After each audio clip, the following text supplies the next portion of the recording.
Hey everyone, welcome to the SipStack video podcast. This week, as discussed, we're doing something slightly different, and I want to welcome you to the Writer Review series, where we're going to review some of our published articles from the last couple of weeks to really help you dial in your writing skills, give you some inspiration, and help you work on your writing tradecraft. Here's today's edition. New writers often struggle with how to manage their time when writing, especially when tackling an especially large project like a novel. After all, how do you go from 0 words to 70,000? It seems pretty daunting. Like a lot of other tasks or undertaking, it can be pretty effectively managed, though, through time management or workflow management.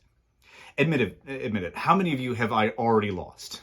You're like, gross. This dude is just going to wax philosophical about some morning routine used by 10% of the world's billionaires or some crap like that. And trust me, as someone with a pretty chaotic mind who struggles to keep any kind of schedule, scheduling my creativity was the last thing I wanted to do. Further, I felt very self-assured that my writing only happened when I was properly inspired, something we're going to debunk through our idea generation articles. All of it felt limiting and like a constraint on how I was supposed to write in the heat of passion when my brain felt like it. Unfortunately, that is not particularly efficient or practical if your intent is to write a long-form piece like a novel. For now, I want you to set aside all the stuff you've read about how it takes 90 minutes to reach optimal flow state and all of that. I agree with it, but that is still asking a lot of newer and first-time writers. We're just going to look at some limited strategies to try throughout the week to help you to get from page 0 to 100 and beyond, one little chunk at a time. Through these methods, you're going to chip away at the manuscript until you finally put the end on it. One of the first and easiest methods newer writers can use to manage their time and get writing is to set very specific time goals. The trick is to make them specifically manageable when you first are starting out. This is similar to the marathoner in training methodology. Do you go out and run 15 miles in your first run? I mean, you could, but you'll probably be in so much pain after that it'll take you a week to recover, and afterwards you won't want to run anymore. Well, the same goes with writing. You can easily burn yourself out as a new writer by setting goals that are too aggressive too quickly.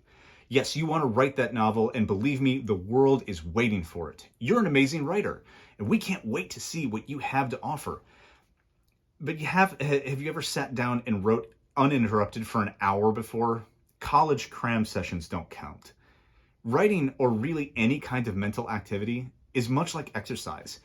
It needs to be trained, slowly, and strengthened. It can take time to build up to long writing sessions. So here's my recommendation.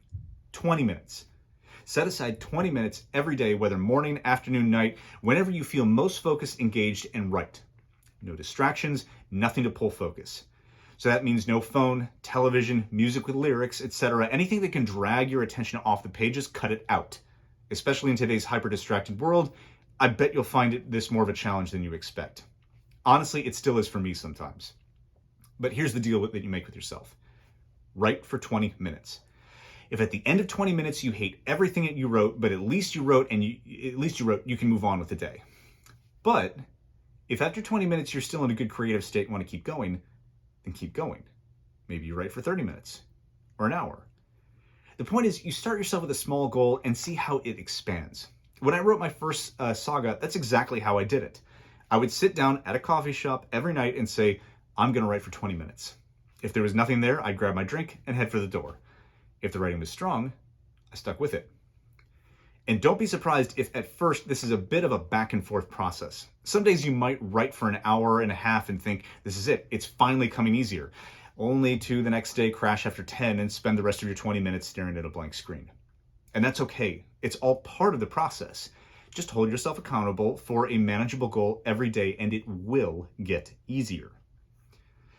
Another method of managing your time as a new writer is to set daily word count pars. This is a really popular method of measuring progress on your works and holding yourself accountable. I have a daily word count par of 2,000 words myself, and I find it very helpful. I'm also not a huge fan of this for new writers, and I'll explain why. First, why is word counting useful? Well, for one thing, you should absolutely have an awareness of how many words are in your manuscript, as this is the only accepted form of measurement to publishers. Whether a short story magazine or publishing house for books, they want to know how many words your work is. But also, it's a really great way to determine how long it'll take you to finish a work. Did you realize you, a first-time writer, could finish a 70,000 word novel in 4.5 months if you write just 500 words a day, every day? 4.5 months doesn't seem as daunting as the years-long progress you had in mind, or process that you had in mind, does it? That's the magic of measuring by word count. You can reduce the workload to manageable chunks and make it seem much less terrifying. So why don't I like word count pars? I think they bias faster writers and discourage slower writers. To me, writing a 600-word newsletter every morning is something I can knock out in a half an hour. But I've also written literally over 1 million words for my fantasy saga alone. That doesn't include all the other essays, novels, and short stories that I've written on other topics. I am practiced at writing, so word count comes easily. If you're just starting out, 500 words can seem like a hill to climb. And if you're a slow writer, that's a lot to ask at first. Also, I want to clarify, slow in this context is not a bad thing. George R.R. Martin and J.R.R. Tolkien were both notoriously slow writers. Meticulous is a good thing.